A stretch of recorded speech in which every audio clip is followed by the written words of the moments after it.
Here we go then. 3-game week. We love all of this stuff. Starting with Nottingham Forest away. Welcome to the pre-match show. This is Blue Monday, an Ipswich Town podcast.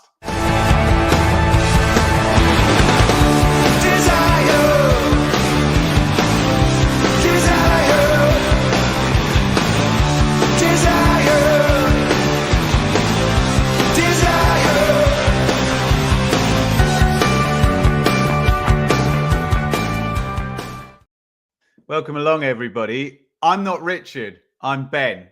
Richard's traveling as we speak now. And he will be back on the preview show next week. But right here, right now, I'm here with Seb. Am I going to sing Boys to Men tonight?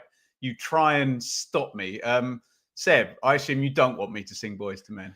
I was absolutely gutted there was no rendition of Boys to Men when I listened to the rewind show. I wanted Dave or Craig to burst into song, but unfortunately it didn't happen. If you'd have been on it, you would have done it, right? It's quite hard for me not to at the moment, but I'll leave everybody waiting. We'll get some singing later in the show. Can we get some comments going live in the live chat here? We are live as ever on a Thursday night on YouTube ahead of Ipswich's visit to Nottingham Forest. If you're an old school audio listener, you might even be on your way to the game right now and you've saved it. Good discipline from you to leave it that long, but do come and join us live each and every Thursday on YouTube and make sure you hit that thumbs up button.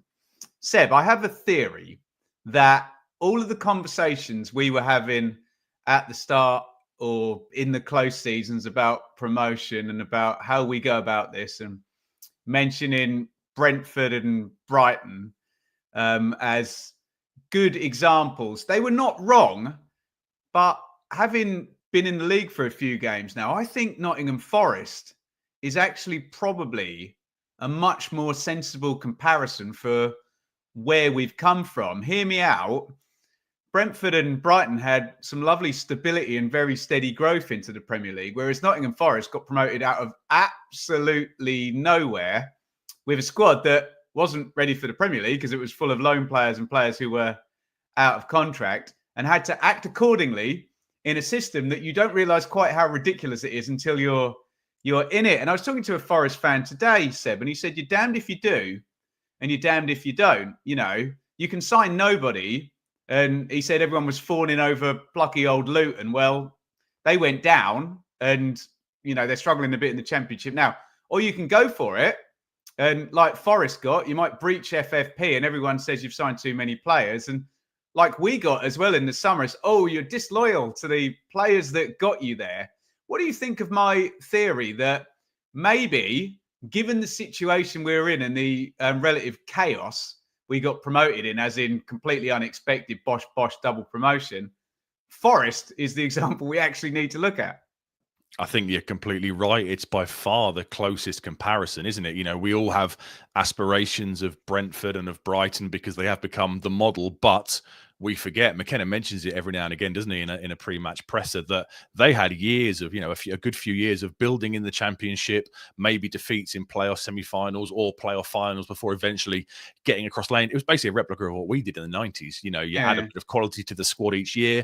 Eventually you get yourself over that line and then you've got a real body of work behind you from a recruitment point of view, from a kind of momentum point of view, and you're good to go. Whereas Forest basically did what we did. You know, they had an unexpected promotion. They had a relatively genius managerial appointment in Steve Cooper, who came in when they were in the relegation zone and had absolutely no aspirations of promotion. He replaced, was it Chris Hooton? I think he replaced, wasn't it? After 7 games with no wins and Forest bottom of the league, I believe are the right number. Someone check me in the chat on that.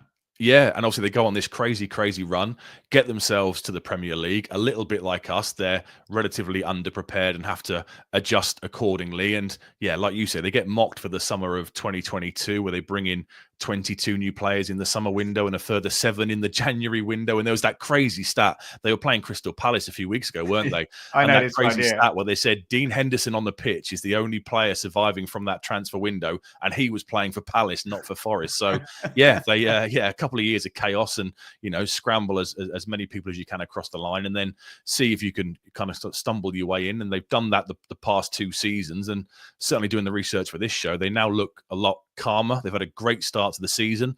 Their business kind of looks a bit more measured, and it kind of shows what you can do with 3 seasons worth of promotion, 3 seasons worth of Premier League money to kind of like establish yourself. So there are an awful lot of similarities between the clubs, aren't there? We were speaking in the green room. We're both fans of Forest. I described them as a proper club, as I'd imagine most people apart from Derby fans and Leicester fans would do. And yeah, we're both clubs that have had our glory days in the 70s and 80s, and then founding members of the Premier League, slipped down to the Championship and eventually down to League One before coming back up. And as we've just discussed, unexpected promotions, and we're kind of on a similar trajectory. Obviously, we had less incomings in the summer, and hopefully FFP issues that they suffered last year. But yeah, I think there are an awful lot of similarities, and I think you're right. I think they are the model we have to look at given the nature of the promotion. And I've gone from feeling a bit indignant talking about the finances and all of that stuff to now kind of coming to agree with the Forest fans that were holding their hands up and saying, what are we supposed to do? Do you know what I mean? And it's I never want to be one of those people who says, oh, you have to, the whole I played the game thing. You have to have done it to understand. But I really feel like I've learned a bit more about how hard it is for promoted teams since supporting one rather than watching from the outside. Have you softened on? I'll be honest, I thought Forest was a bit crazy that season. But right now, after 12 games of our season, I think I have more understanding and empathy for what Mr. Marianakis, who I'm sure we'll come on to later, did. Have you softened at all? Can you understand my position changing? I have, because like us, they were outside of the top flight for so long, and it's changed so much, hasn't it? We remember the season we finished 5th, and the following season we got relegated, and the Premier League is now a completely different beast, isn't it? It's a land of power and athleticism and directness and physical strength, and if you get promoted unexpectedly, you have to tool up accordingly. And didn't they have 5-6 loan players, I think, in the squad when they got promoted? So they had to jettison some of them, replace some, make people permanent. They had James Garner, I think, as well, who ended up at Everton. So there's some decent loanees they couldn't get across the line. And yeah, whilst looking from the outside 2 years ago, you think that's a basket case. They're throwing as much stuff at the wall as they can, a bit like us in the summer of 2021. They're making a ridiculous amount of signings. They're not all gonna comparison, yeah. They're not all gonna work out, and you kind of think, right, well, they're just gonna hopefully, they can formulate some sort of plan and strategy and get over the line. And they have, and now the business is starting to look more measured, more thought through, and they're reaping the rewards now with the start of this season. Yeah, totally agree. So let us know your thoughts in the comments on the comparison. But when you look at the unexpected promotion, and maybe with all love to our squad built in League One that frankly performed off a modern day EFL Championship miracle to finish in the automatic places, a squad that essentially needed a hell of a lot done to it as soon as it went in the Premier League. We'll talk more about Forest in a bit. Seb, you just wanted to touch on a couple of little news items. Do you want to do the training ground just ITFC women there? Just a couple of things. Obviously, the training ground planning permission video and pictures have been released. More to get excited about as town fans. It looks like a huge redevelopment. We've heard in the fans forums and all the various interviews on Town TV that it's the next major infrastructure project. They're going to spend 20 to 30 million quid on it. It's going to take 18 to 24 months to complete. The pictures look incredibly impressive. It's going to set us up nicely for years to come. And I guess it's just another feel-good story, isn't it? Another feel-good kind of factor with all the great stuff the ownership group have done. It's clear that, yes, we've had a very quick rise and a very unexpected promotion, but they are putting the foundations in place for years to come. And this kind of level of facilities will serve the club really well in the future, regardless of who the manager is, who the players are, who the ownership group are. It's lovely to see they're not just here for the quick buck. They're not going to get promoted and flip it to somebody else and move on. They're putting infrastructure in for the long term. So I just thought it was another really good kind of feel-good story. And the other big news, obviously, ITFC women are back in league action this weekend at home to AFC Wimbledon in a game that we are sponsoring. Blue Monday are sponsoring the game, so get yourselves along to the AGL arena. We're obviously joint top of the league. We have 2 games in hand over hashtag. Wimbledon are currently sitting 7th, so hopefully the girls can continue their excellent start to the season, and you'll probably hear Rich on the drum there at some point. He bangs the drums, and we're very, very proud to sponsor that entire game, which is very, very.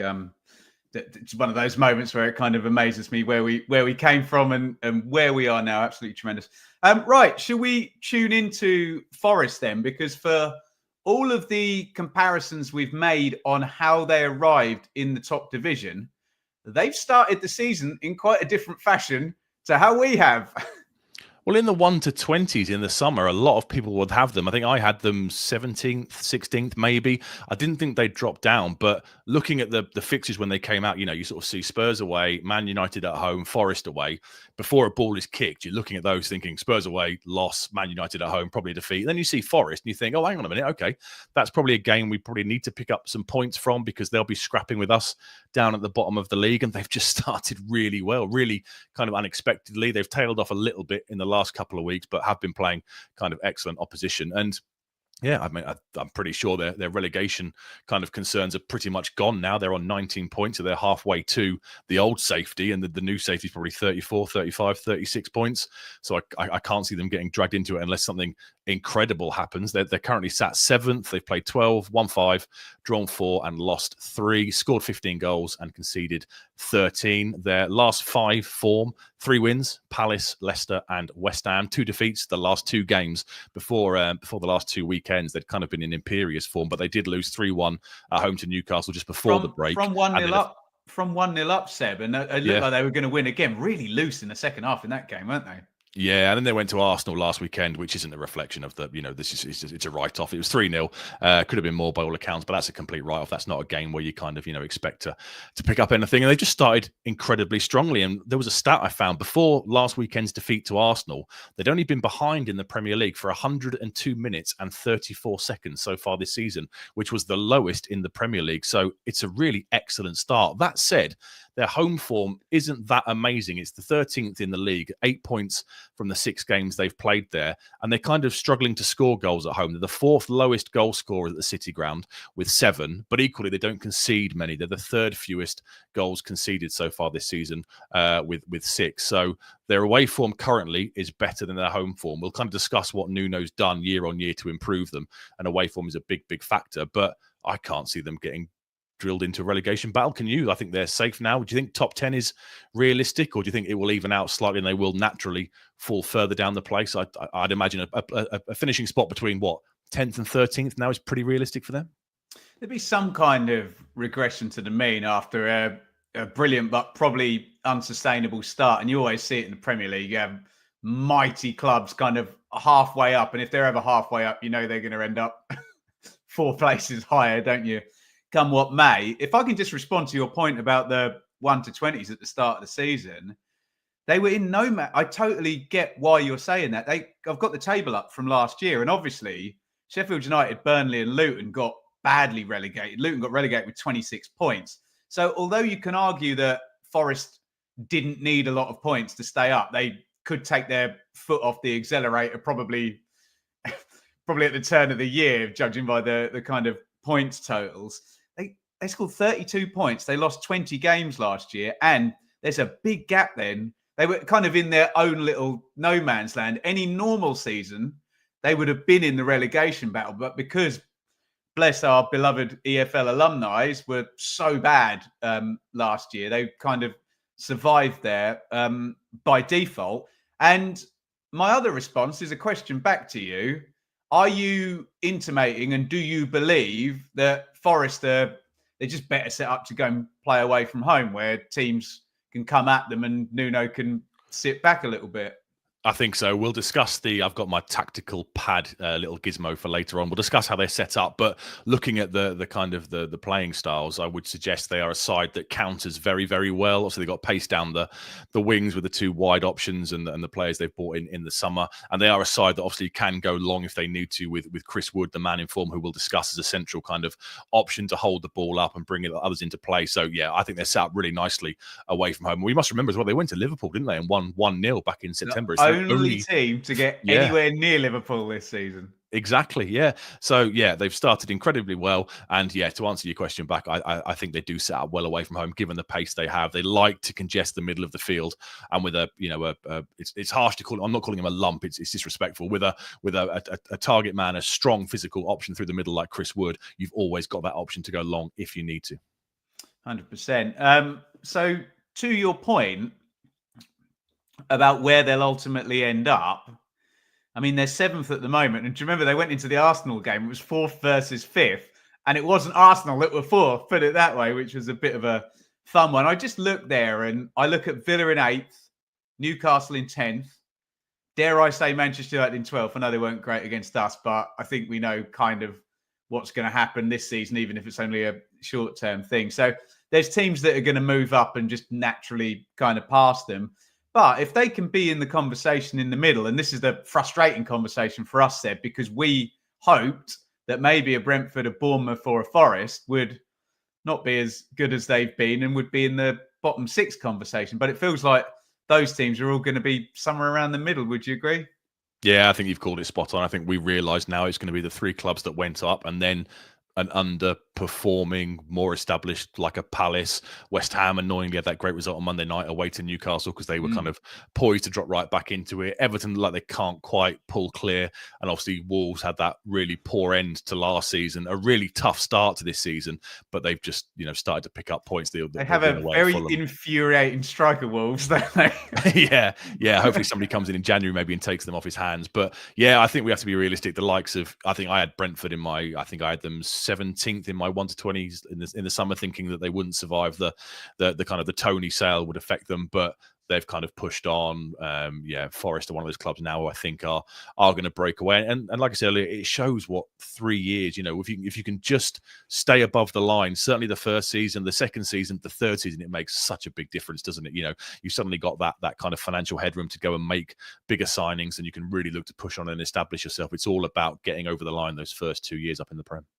It's a crazy, crazy system, isn't it? And we're almost holding Forest up as a good example, which shows what we kind of, by association think of the FFP rules, and they're not overly helpful to maybe, and this is another similarity, cash-rich owners with no headroom but money burning a hole in their pocket. And why do you think 20 to 30 million quid you've been talking about earlier in the show is being ploughed into infrastructure that would be being ploughed in on the pitch if the FFP rules weren't as they are? But I did kind of like Mark Ashton's take on it on his TalkSport interview, where he was like, look, it's the rules that we're playing in. We can cry about it, and we just got to get on with it.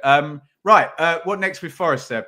Well, let's discuss Nuno, the new manager, obviously, because Steve Cooper, you'll know more from your championship days. Steve Cooper was universally loved, wasn't he, by the Forest fans. He, like you said, took over from Chris Hughton at the start of a few games into the 21-22 season, and they just go on this stratospheric rise throughout the division, get across the line. There's one point, I think they played Bournemouth around about Easter time in the kind of the last 3 or 4 games of that season, and there was a chance that Forest could have got automatic, but Bournemouth beat them that night and got across the line. Who scored, Seb?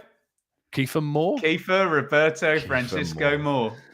And they end up going up via the playoffs. And so Steve Cooper survives the first season in the Premier League with them, the year they signed Jesse Lingard and all those players. And there were a lot of strong rumours, weren't there? He was going to be dismissed by Mr. Marianakis, who in the end gave him a new contract. And I think quite a lot of the feeling around that was because of the kind of, the love and the warmth he was getting from the from the touchline. And then even last season, I remember them going away to Fulham, the infamous game where somebody reported they found Mr. Marinakis' badge in a bush outside after he'd stormed out earlier. I think they lost 4-1, maybe 5-1. But even at the end, when they're clapping the fans, they are all singing Steve Cooper's name. So he was universally loved, but Mr. Marinakis acted. And the crazy thing was, it shows what a weak division it was. When Nuno comes in, Cooper had only won one out of the previous, I think it was something like 13 games in all comps, but they were still 5 points clear of the relegation zone, which kind of shows the promoted sides, Burnley, Luton, and Sheffield Wednesday, just couldn't really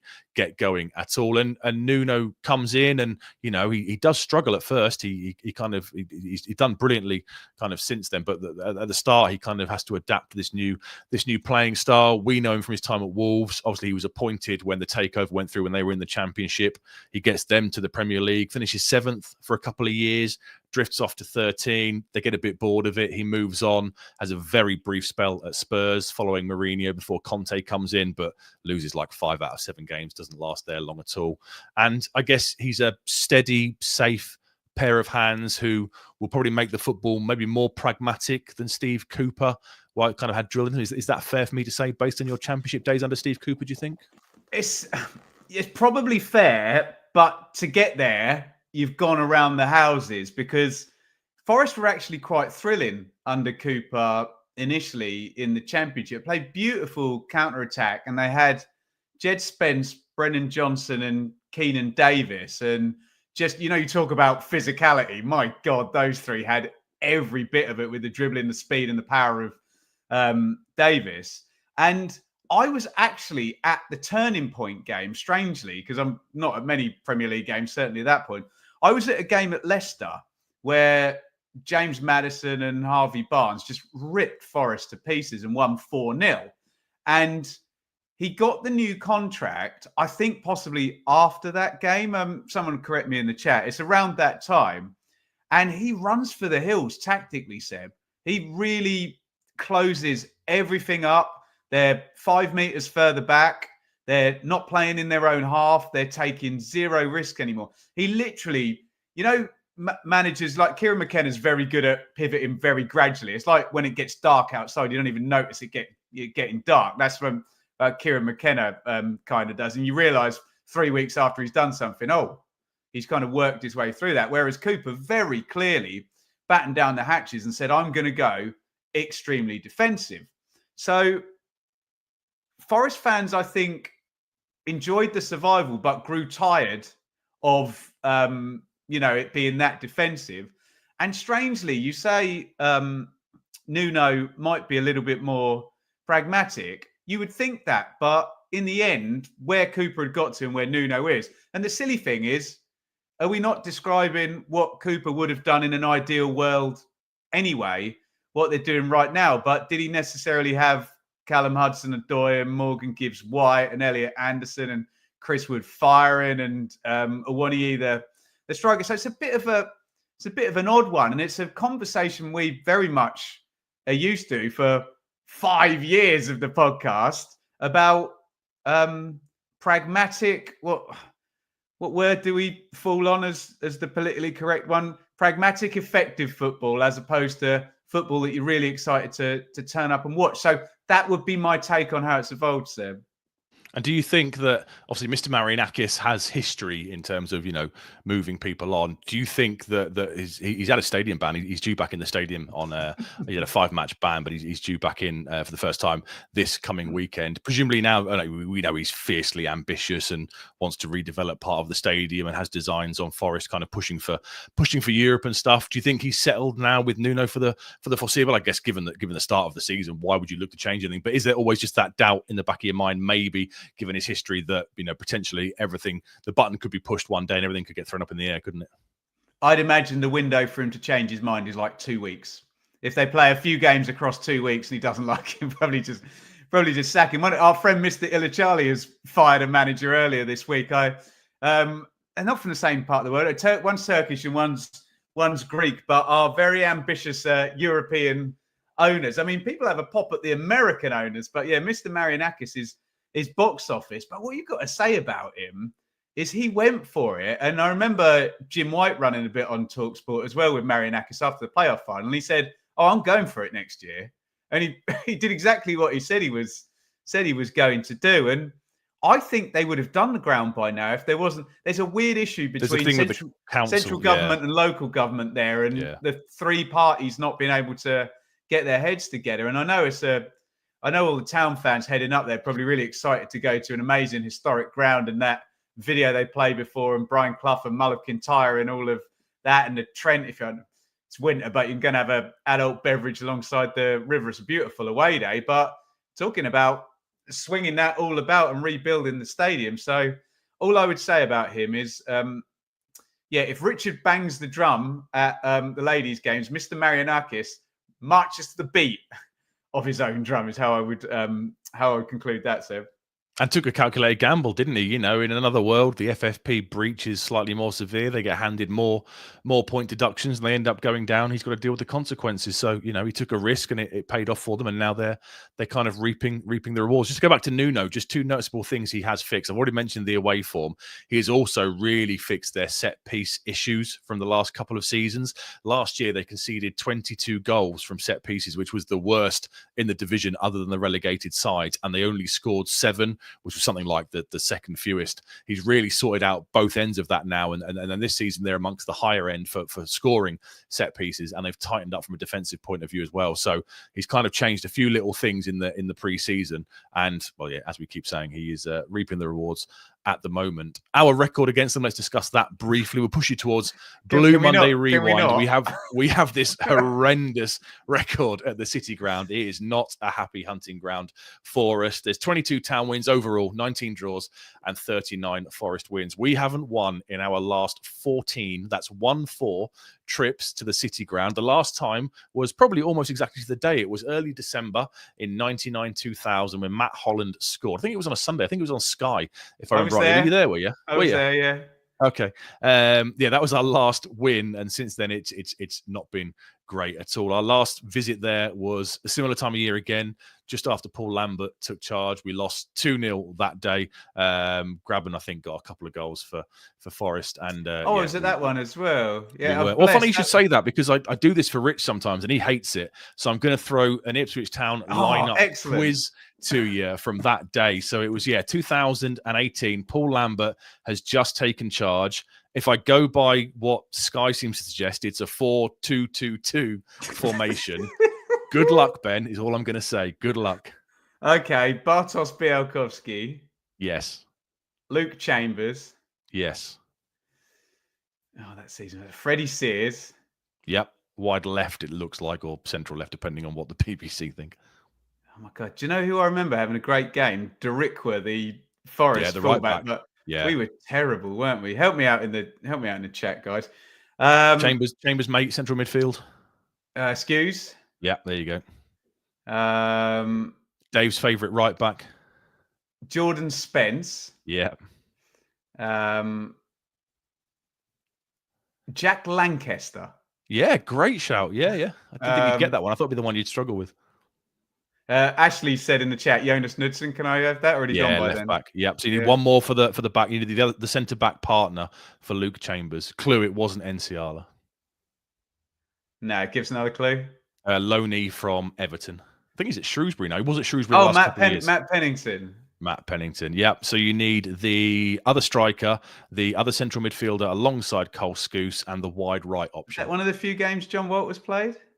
No, he was done by then. He was done under Hurst. He was done by then. Central striker only left us last season. Became a bit of a cult hero.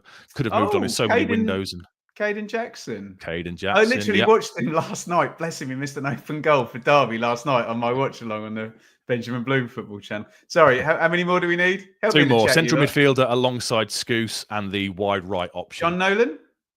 No. Hero of the 14-15 season, put in the cross for J-Tab's header. Moved on to winger Lincoln, now at Cole U. Sorry, central midfielder. Moved on to Lincoln, now at Cole U. Bishop. Teddy Bishop, yep. And then one more, the wide right, scored a hat-trick on his debut.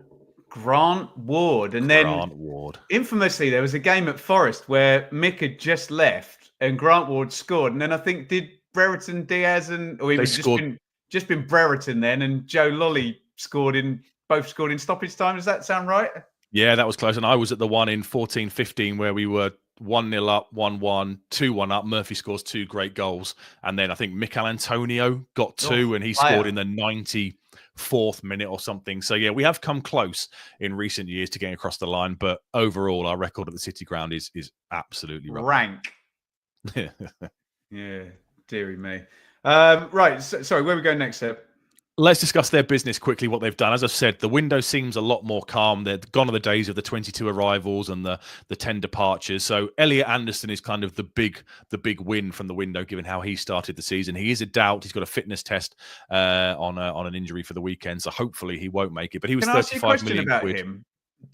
I've changed my opinion on him. I thought that was a naughty FFP because they traded a keeper the other way with Newcastle. Yeah. But he's actually really good, Anderson. And I remember some Forest fans. I appeared on another channel saying, "Oh, that doesn't smell right," and they said, "No, this is a proper sign." I think it is a proper signing, isn't it?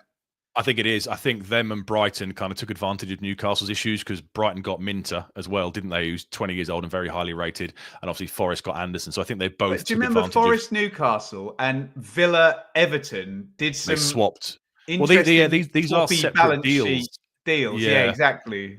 They are classed as separate deals for presumably FFP reasons, but 35 million quid. He can play central midfield. He can play on the left. He can play on the right. As I said, injury doubt for the weekend. Hopefully he won't make it because he started the season while he's looking really good, isn't he? Play, yeah. The other absolute bargain, I think, is Nikola Milenkovic from Fiorentina. 11 million quid, a top Serie A defender. It brings in a kind of vocalness at the back, incredibly strong in the air. Won something like 80% of his aerial duels in Serie A the last season he was there. He was, he looks like an absolute bargain for that kind of price. Morato, the centre-back, 9.5 million from Benfica. They already had Murillo, the left-sided one, who's very highly rated. And there was I was certain he was going to go in the summer. I thought so. I think Spurs were linked with him, and I thought that was inevitable that he would look to move on, but he stayed, and that partnership, Milenkovic and Murillo, is kind of a real reason why they've done so well, because last season you'd had Bolly would come in and Diakate would come in. There'd be lots of chopping and changing. I think they used 8 different centre-back pairings last season, but this year it's so much more settled and they're reaping the rewards of it. Jota Silva and Roman Sosa have come in to provide some competition down the flanks for Callum Hudson-Odoi and Anthony Elanga. James Ward-Prowse. George Mendes involved in this, all these Portuguese lads. I know Possibly. He was with Nuno at Wolves, wasn't he? It's not a bad shout considering who the manager is, yeah. James Ward-Prowse came in on a season-long loan from West Ham, and Alex Moreno, the left-back, came in from Villa. Obviously, they signed Lucas Digne. Moreno wasn't really getting a look in there. He's come in, and he's made their left-hand side incredibly impressive. They had a few outs. Joe Worrell, the captain of the promotion-winning side, went to Burnley, an inevitable consequence of promotion and looking to kind of push on. They cleared out a lot of squad players: Scott McKenna, Omar Richards, Lewis O'Brien, Matt Turner.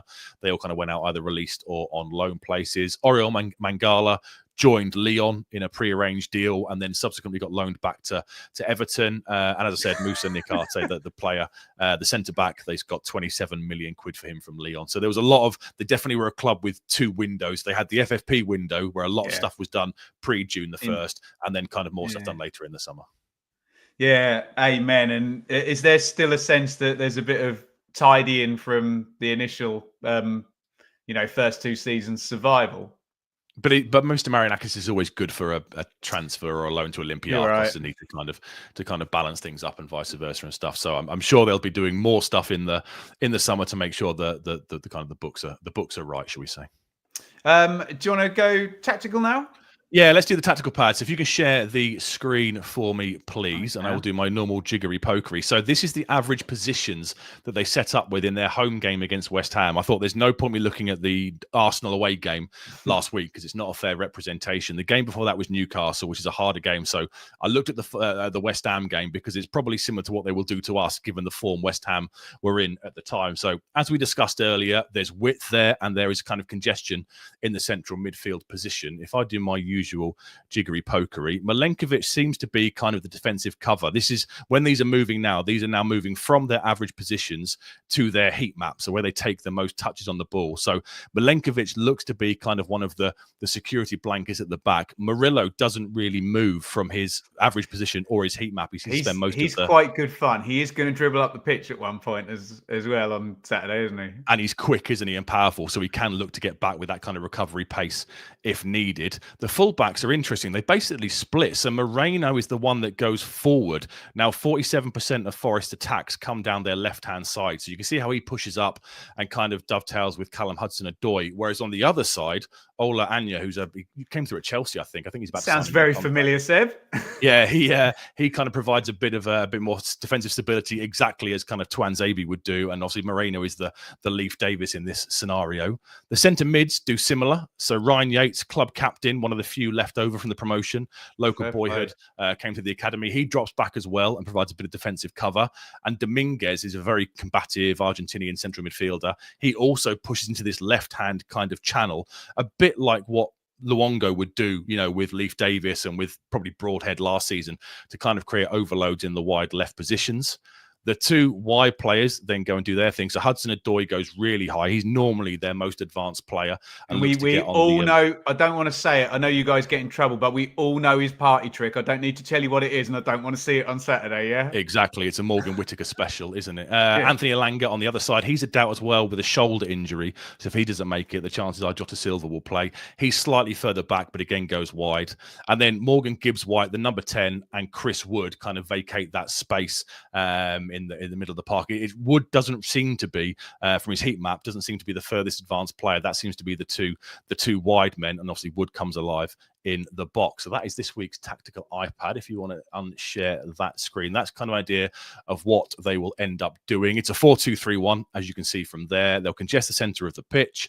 They're perfectly happy for the other side to have the ball. 41% possession is the third lowest, and they are the second lowest pressers in the division behind Everton as well. So they're not going to overly press us. They're happy for us to have the ball, but when they get the ball, they will look to move it forward quickly and use that pace of Hudson-Odoi and Anthony Elanga or Jota Silva on the right-hand side to really, really get going down the pitch. They are very strong in the air. I've mentioned Milenkovic at the back. 15 aerial duels, one per game for the overall side, is the third highest in the league. So yeah, tactically, that's what we would imagine they would do. And then the key players, we've all mentioned Chris Wood with this shock kind of start he's had to the season. Always been a solid Premier League campaigner. He'll probably get you 9-10 goals across a season. He's got history with that. Newcastle. Yeah, Newcastle, obviously. 8 goals in 12 appearances so far this season. Didn't start against Arsenal last time out because of the international jet lag. Traveling with New Zealand, he will come in. I guess there's some doubts about sustainability. He's not going to finish in reality with plus 20 goals in the Premier League season. I think his XG is roughly half what he scored, so there are some issues around sustainability. Callum Hudson-Odoi, we've mentioned already. He's got 2 goals already. Loves to cut inside. Ryan Yates and Nicholas Dominguez in the centre of the park are combative. They are both on 4 bookings like Mr. Morsey, so potentially we could see 3 players booked at the weekend, which would then result in 1 match bans. I've already mentioned Murillo, centre-back, highly rated, very strong, fairly quick, left-footed. He's very front-footed and aggressive in his defending. As you said, he's a lot of fun. And the keeper, they finally got kind of a bit of stability at the back. They had Dean Henderson the first year they were up. They signed, was it Keylor Navas they had for a bit? I'm sure they had on loan. He's probably got a wing on his house for all his trophies. He was at Real Madrid, was he? Yeah, Real Madrid. Matt Turner, they signed from Arsenal. I think they've got Matt Sells now. 4 clean sheets is the second highest so far this season. They got some doubts. I've already mentioned it. Elliot Anderson with a foot, Anthony Elanga with a shoulder, and hopefully Morgan Gibbs-White with a knee issue are all late fitness tests. If those 3 were out, that's a big, big plus. Seb, that's changed since the weekend, though, hasn't it? Because Gibbs-White was definitely out last weekend, and now it's we'll have a look. We'll have a look tomorrow. But equally, again, it is a 3-game week for us. I think they've got Villa and Man United after us. If they've got any doubts, will they risk them? Hopefully not. Daniello is out for the season. Horrible injury on the opening day of the season. Wish him well, obviously. And defensive midfielder Ibrahim Sanga is out for a few more weeks after hamstring surgery. So the big 3 doubts are the two key men in the centre of the park: Elliot Anderson and Morgan Gibbs-White, and Elanga in the wide right position. And that is Nottingham Forest. Do you think they're reasonably unique in terms of the fact that they're happy to have a old school number 9 who's not going to do a hell of a lot else other than, which is concerning, isn't it? If his job is literally, stand between the 2 centre halves, win stuff in the air and take shots from inside the penalty, which we don't see that much of it. And we don't see that many, sort of reasonably defensive teams, especially since Hodgson's out of Palace. They feel quite unique, Seb. And don't shoot me down for saying this. I don't like them as a matchup for the way we play, I have to say. Yeah, I know what you mean. I guess the similarities are between Delap and Wood. You know, you've got two kind of battering rams at the top of the pitch who will do a lot of the dirty work for the One first. can run though, yeah? Yeah, true, yeah. For the first 60, 70 minutes, and then you'll look to bring in people. They'll bring in Ionwu, the reserve striker they spent big money on from Germany, former Liverpool prospect. I assume he'll come on at some point in the second half if Wood were to tire. And equally, we know that Liam Delap isn't likely to last the full match. So, yeah, I know what you're saying in terms of physical, but we'll discuss us in a minute if we have a certain 6'5" former Hull left-footed central defender back, or Cameron Burgess. I'd back them to do quite well against Wood in the air. Interesting. We'll talk about us after this word from our sponsors. Blue Monday is proudly brought to you in partnership with our friends at Atwell Solicitors, your ideal legal partner for work on property or business law. Their client care has repeatedly been recognised as outstanding, and they are people-focused with a plain English approach which sets them apart. They have offices in Ipswich, Colchester and London, and to find out more, head to atwells.com. Thank you to the amazing people at Atwells for supporting the podcast. And just below Seb's left armpit, you will see one-stop badges. You can go and grab a 10% promo if you're a Blue Monday subscriber. Click the link in the YouTube description, the podcast description. I'm going to be back, if I've not been sacked, if everyone's not fed up of me, on Sunday. I don't know what the actual confirmed lineup for that is, but it might not be me, Dave, and Joe. I think there might be a fitness test there on Joe Fairs. And as much as we probably piggybacked on a lot of their information, you can still go ahead and listen to Blue Monday Rewind, which is already out with Craig and Dave. A brilliant look back. I would recommend on the way to the game, if you've got a couple of hours drive, listen to this show first and then just chillax with the rewind. We're going to stress you out, and then they're just going to go back into the past. Premier League predictions with myself and Mikey is already out as well. That came out yesterday. My God, we're busy buggers, aren't we, Seb? So Joe Fairs said on the Flagship, I think now the team looks settled. And is this a case? I asked him about a 3-game week. Do you plan for the week, or do you just roll with what you've been doing? What is your take? Well, is it the hardest game of the week? I think yes, because firstly it's away from home. We've got Palace coming to Portman Road on Tuesday night, and then Bournemouth obviously at Portman Road on Sunday. So I think it's the hardest of the games. But I think Bournemouth is the hardest game, given their attacking Portman Road, prowess. isn't it? That's true. Yeah. If it was away, yeah, I'd say it probably was harder than Forest. But it's at Portman Road, so that goes in my favour.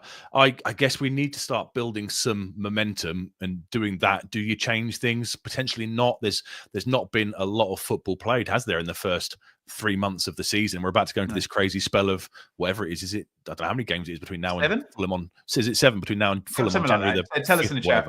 Yeah, so I guess you've got to plan accordingly. We will see some rotation. McKenna likes to rotate, but I think obviously we're seeing a very developed spine, and I agree with Streaky there. I would roll with what we've got. I think Calvin Phillips, it looks like he's probably back, but he's going to have to be patient. I think until Morsey gets that 5th yellow, I think it's going to be Kayust and Morsey starting in central midfield. I like that though, Seb. I like it when it's like, okay, we don't know what the solution is here. Well, okay, Phillips steps out, Kayust steps in, and they've got the shirts. And until, as you say, something happens, that's the deal. And you're going to need spare players in the 3-game week, aren't you?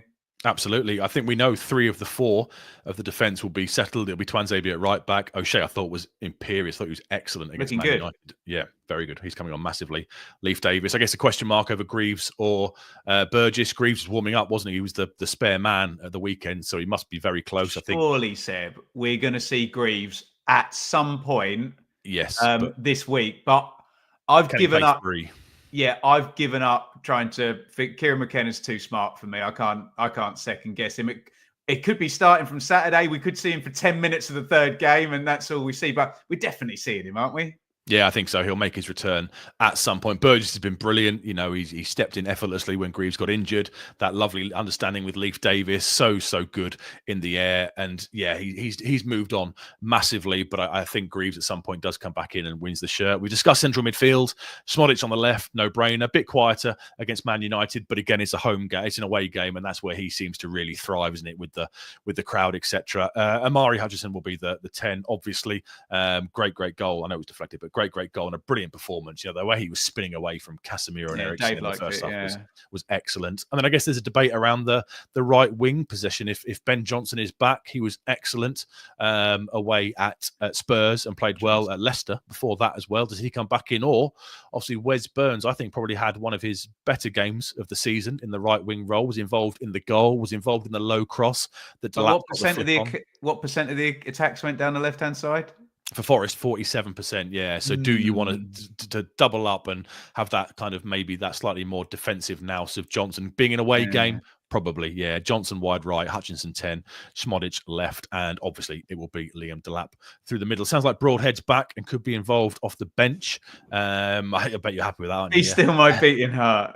He might well come on and become one of the Did you see Jeremy Sarmiento score for Burnley last night? My mate's a Burnley season ticket fan. He sent me a video of it, and it's like he said, "Is this like seeing your ex?" And I said, "Yeah, it's like seeing a former partner who's moved on to something new." But more a one night stand, isn't it?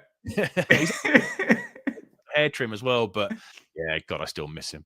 What a player! Yeah, Broadhead back on the bench, and he could kind of dovetail with Ali Al Hamadi for the central striking role when Hurst is knackered at 60 minutes or 65, 70 minutes, whatever it'll be. So that's what I think we will do. Get it in the chat, what you think we will do, what you think the key issues are. I guess, is it Burgess or Greaves, and is it Johnson or Burns? They're the only two kind of possibly contentious issues. That's what I expect that we would do. Shall we move on to Rich's favourite feature? Now, peek behind the curtain. Rich is actually at my house tonight. He arrived about, I think, half an hour ago. He's actually sat downstairs in my lounge. So I don't think he's watching, but he has told me to go easy. He is. FPL. Yeah, I've got him backstage here. Yeah. Right. Okay. He said, can I just quickly add before you go to FPL, Seb? I've talked to I've been on a couple of Forest channels this week. Everyone is terrified of Liam Delap, which I like a lot. Of course, because we've discussed Morello, who's strong and quick, and Milenkovic, who's dominant in the air and strong again. But no matter who he goes up against, Liam Delap is he just takes it in his stride, doesn't he? You know, we've seen him against the aggression of Romero. We've seen him against, you know, Man United's back line, and it doesn't matter who it is. He just bullies them, batters them.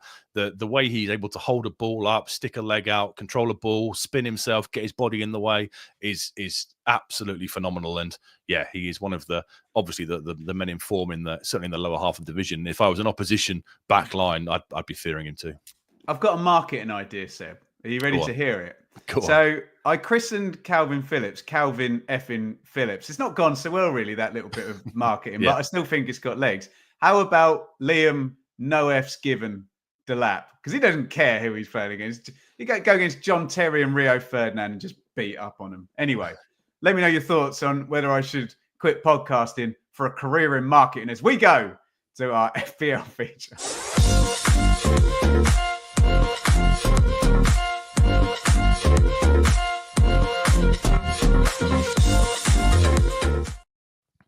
And this feature, Seb, is brought to you by Brett Vale Golf Club, currently welcoming new members on a second club membership introductory offer. £499 to play from 1st of October to 1st of April 2025 with no joining fee. Located only a 10-minute drive from the Copdock interchange, exiting at East Burgo off the A12. Brett Vale Golf Course, easy to get to, plenty of parking. Brett Vale are also providing an exclusive deal for Blue Monday subscribers. Receive £20.24 on your club card to spend in the bar. What's this about Blue Monday subscribers in the bar, hey? Quoting Blue Monday when you join. To book a round, visit brettvalegolf.co.uk. So that's Brett Vale Golf, all one word, .co.uk to see tea time availability as well as the latest offers and membership availability. Or follow Brett Vale Golf, again, all one word, Brett Vale Golf on Instagram, Seb. Right. I think he's put the graphics in there. I don't know if he has, if you can upload them, but Suffice to say, it wasn't a very good week for him. He's at the stage now where I think he texted me on Monday or Tuesday ranting that he had some players on the bench, and if they'd have started, he would have got even closer to my total. So expect to see Rich in the next few weeks shouting Kevin Keegan style down the mic that he's still got a wild I see no card. graphics, sadly, Seb, so you might have to talk us through this. Okay, no problem. I've only made one change for mine. So last week I got 93 points. I don't know what the overall head-to-head is, but I think he only got about 30 odd. So I think I've roughly pulled a further 50 points ahead of him. So it's almost at the stage now where it's insurmountable. But we'll let him keep having a go. Bless him. I know he's taken Haaland out. He's put that in the comments saying Haaland has been removed. I don't know who he's put in instead. I've only made one change. I've put in João Pedro, who seems to have hit a little bit of form, and they're playing our good friend Russell Martin and Southampton. Do you get more points for a no eyes assist than a normal assist? Because I love João Pedro's assist for Brighton last week. He is he's hit a run of form. So I've got him in for Evan Nielsen. I don't know what Rich has done. So tune in next week for the Bournemouth pre-match, where we will see how many points I've beaten him by and how much further my lead over him has been extended. Brilliant stuff, Seb. We'll go to some predictions in a minute. Thank you to Brett Vale Golf Club for sponsoring the FPL segment here on the preview show. We'd love to get some questions for Seb and myself from you guys in the comments. So before we go to our predictions, I'll give you the heads up on the questions. Just help us out. Stick a question mark afterwards or a Q before, one or the other, both, whatever you want to do. Seb, how do you see the trip to the City Ground going? You will know if you've watched the prediction show. Mikey has a Desmond against a very good defensive team. I, for no logical reason other than my emotional leads, predicted Ipswich would not lose this game and it would be a 0-0 draw. So we're both kind of hedging our bets. Neither of us had the balls to go for an Ipswich win. In fact, while you talk, I'll have a look because I put a poll in the Blue Monday Telegram. We'll see how that is doing. But what is your take, my friend? Well, when we did our forecast of the next 7 or 8 games, I think it was, I had it down as a defeat, but I think I was in a bad mood. I think we just lost to West Ham or Everton. So I think I put literally everything as a defeat. And or hungry. Yeah, apart from beating Leicester at home, I think I had everything else pretty much down as a defeat. So I'm going to change my mind. I'm not going to go 2-2 because they don't score many at home and they don't concede many. I think your 0-0 is a good shout, but I will go for a 1-1 draw. Keep the unbeaten run going. Keep a little bit of momentum building before 2 huge games, obviously against Crystal Palace and against Bournemouth last weekend. Our record there is horrendous. We have to face facts. I'm not sure we'll go there and win. I know they've lost the last couple against Newcastle and Arsenal, but they're still they're further ahead in their journey than we are. God, that sounded buzzword bingo, didn't it? They're further ahead than we are in the journey, and this is going to be a tough one. So I'll go for a 1-1 draw. Get out of town. I'm also going corporate. Spoiler alert on Saturday. Oh, tremendous! Yeah, with a load of Forest fans. So a draw would be good for me personally as well. So 1-1 draw. Would you believe, and you can join our wonderful Telegram group. I don't know if you can see that. Can you kind of see there's a little spoiler alert if you freeze the screen there? 7% said Nottingham Forest win. You can tell we're polling Ipswich fans here, can't you? 39% said draw. And 54% on the Telegram poll, I tell you, it's right there if you can see it, said Ipswich Town victory. Here's a question for you, Seb, and a question for the chat, right? Yep. I'll give you 2 results. Yep. If you take this. Forest 3, Ipswich 0, followed by Ipswich 1, Palace 0. Yep. Yep. I'll take it. Yep. Win a home game, keep a clean sheet at home. Yeah, I'd accept that because also it keeps Palace relevant as well, doesn't it? It drags them, keeps them right into it. Whereas, Forest isn't a complete free hit. It's not a Chelsea away, Man United away, Man City away. But it's probably, given how they started the season, one where if you pick up anything, it's a bit of a bonus. So, yep, I would snap your hand off of that and get our first win under the lights and a clean sheet at home this season. Yep. Let's do some questions. Colin, Ben and Seb, are you both at the City Ground? Well, you've just heard that Seb will be there, sat with David Diamond somewhere, sipping Moe, I think, in the corporate segment. I will not be there, and very annoyingly, I couldn't get to the Manchester United game. I was playing a show in Gainsborough in Lincolnshire the night before, and it would have been an entire weekend without seeing the daughter and the missus. But I will be at the Palace game. Fingers crossed on Tuesday. I have every intention of being there. Seb, a question. There's a 3-game week. Are we going to see a lot of changes for the games? I think we both think no. I don't think there'll be a lot. Yeah, I can't see a lot of changes. There will be some rotation, I would imagine. Whether Karius can play 3 games in a row. He looked pretty goose, didn't he, at 60 minutes odd when he got subbed for Jack Taylor. So he might be one that maybe drops out of the midweek game, perhaps, and comes back in for Bournemouth. So I think there'll be some change, but I wouldn't expect a whole host. I think we pretty much know now that if everyone is fit, we probably know 7 or 8, don't we, of the lineup, and there'll be kind of tweaks here and there, I would imagine. Seb, from Michael, who will be our striker when Delap comes off with 20 to go? Well, it'll be Ali Al-Hamadi simply because of a lack of options. You know, Broadhead can play the 9, Schmodic can play the 9, but if Schmodic is starting, he's probably also going to be fairly done by 60, 70 minutes, given how much he presses. Al-Hamadi didn't look fit, did he, when he came on? And, you know, McKenna said in the presser today is his first minute since August. He needs time to get back up, but he's probably the most like-for-like replacement we have for... No one's a like-for-like replacement for Delap, but in terms of being a natural striker who can kind of play on the... play on the edge, then yeah, he's probably the most like for like without going back and getting Paul Mariner back or something. Yeah. Ipswich Town, old boy. Is it a tougher game than Spurs away? No, it's not. Is it? No, it's not. No, that's fair enough. Yeah, you know, no one predicted us to go there and get results. There's no reason we couldn't do the same on Saturday. I'm just thinking of 14 visits to the City ground with no results. That's. I've still got PTSD from the old days. Andrew, we look more solid with Coste rather than Phillips. Might be an unpopular opinion, or do you agree? More solid. Yeah, possibly more. What, as in defensively better? Yeah, possibly. Do you want to be more solid? Maybe you do. He's more mobile, isn't he? That's how I see it. He's more mobile and he has a physical presence. So I guess perhaps you do look more solid because he can eat up the ground and track back, like we saw with the incredible tackle on Garnacho in the second half. You know, I couldn't see Phillips making that kind of challenge because of his, you know, he's not as quick as Karius. So maybe from that point of view, yeah, he does make us more solid, and he's looked excellent since he's come in. And like I said, I think the shirt is his until Mr. Morsey gets a yellow card, has to sit out again. How do you think the 3 of them, if, you know, it might only happen for 10 minutes while someone comes in and then someone comes out, how do you think the 3 of them would function together? Maybe if Phillips could sit behind the 2 of them in the, you know, inverted triangle that way. If you were, I don't know, I could see it happening between minutes 60 and 70 in a game as the subs roll in and out. Potentially, yeah, and Phillips would be that natural deeper, like he played in the England role, wouldn't it? Where he's the natural kind of one sat behind, looking to simply break up and then release them. Or you could push Karius. I think he's played as a 10 for Napoli in the past as well. So you've got that option where Phillips slots in alongside Morsey in centre mid, and Karius obviously pushes up slightly higher. I think we will see it at some points. Streaky, I think you've answered this, Seb. Al-Hamadi looked off the pace, surely a confidence thing. I'd still play in what base.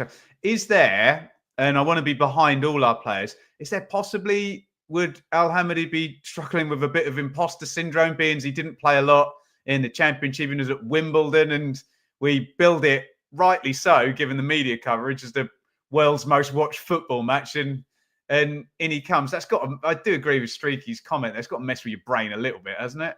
I think so, and I think we've moved on so quickly. It's no disrespect or kind of anything on him. You know, he was playing in League Two this time last year. We've moved on incredibly quickly. I think we all know, had the Broja deal been done, had another striker come through the door back in the summer, he'd have probably got a top-end League One or a Championship loan to go and play 30, 35 games and kind of develop himself. Then you factor in his injuries. He had a surgery in the summer, didn't he, for, was it an adductor issue? I can't remember what it was, but he had surgery in the summer as well. So he's clearly still playing catch-up on his fitness. It's not helped that we got knocked out the cup so early, because he basically hasn't featured at all barely since August. So I think you have to play him. Certainly he'll get minutes between now and January. And then if, as expected, a striker comes in, given Hurst's injuries, I expect him to go out on loan and play the second half of the season in the Championship or top end of League One. Michael, is Jack Taylor a better sub than Phillips when Karius comes off? There's so much nuance in what's happening in the game state, what you need from a sub at that point, what's happening up ahead of him, who's available in other positions. As a rule, no, But in that Manchester United game, you just needed some legs, didn't you? And Taylor gave them. So my answer to that, Seb, would be there's situations where, not just Taylor over Phillips, but there'd be situations where Caden Jackson is a better sub than Nathan Broadhead to have, whereas you wouldn't necessarily be comparing those two players in many other ways. What was your take? Yeah, horses for courses. I think Jack Taylor has stepped up to the Premier League really, really well. We've gone from a position of having no fit central midfielders a few weeks ago. It was basically Morsey on his fourth yellows and kind of a 1.5 others. And then suddenly we've got Luongo back, we've got Jack Taylor back. And every time he comes off the pitch in the Premier League, he just looks a bit of a natural at this level. He has running power. He's always progressive, looks to get the ball and kind of drive with it. And I think he's doing really well. And I'd expect maybe he might well get a start in these next run of fixtures at some point, because Kayust, as I said, is still building fitness. Phillips has fitness issues. I wouldn't be surprised if one weekend we were to see Morsey and Jack Taylor in the centre of the park. Last one. How many more levels does Morsey have? I called time on him about 3 ago. Surely, given his age and where we are and hopefully where we're going, there's some kind of plan that this is the last level of Sam Morsey and he leaves as a absolute hero after his work is done and hands over the captaincy at at whatever time he does it. He can't go any higher. He's been unbelievable, hasn't he? But I thought that in the games before Man United, and he went up another level again. I thought that when we got promoted from League One. He was absolutely outstanding. Every time he faces higher ceilings, he just moves up with it. And yeah, having seen the first half, not so much the second half, but the first half against Man United, I thought he was absolutely exceptional. So given what he's done, having been signed as a central midfield destroyer under Paul Cook to where he is now, I wouldn't rule anything out given how brilliant he has been. And the good thing is, well, he clearly looks after himself so well, doesn't he? We know he's very disciplined. Joe said he was older than Casemiro. Yeah. Everyone says and Casemiro's got no legs. He's running rings round them, and I think he's been absolutely top draw. And every time I think he can't go any higher, he proves me wrong and goes up to another level again. Yeah, amazing. Speaking of amazing, well done you, Seb. Absolutely brilliant. Thank you for walking me through the preview show. It's not my normal gig, and Rich will be back with Seb.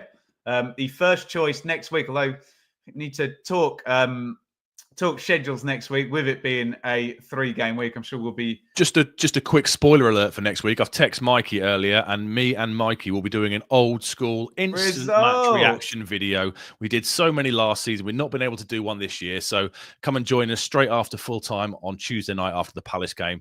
Me and Mikey will be on there, and at some point Rich will normally run up the hill and dial in for the second half of the show as well. And wouldn't it be good to make a deal with God? That is running up that hill, isn't it? There you go. I'm imagining Alan Partridge singing it as well. There you go. You got some singing in the end. Seb, thank you so much, as I say, for guiding me through.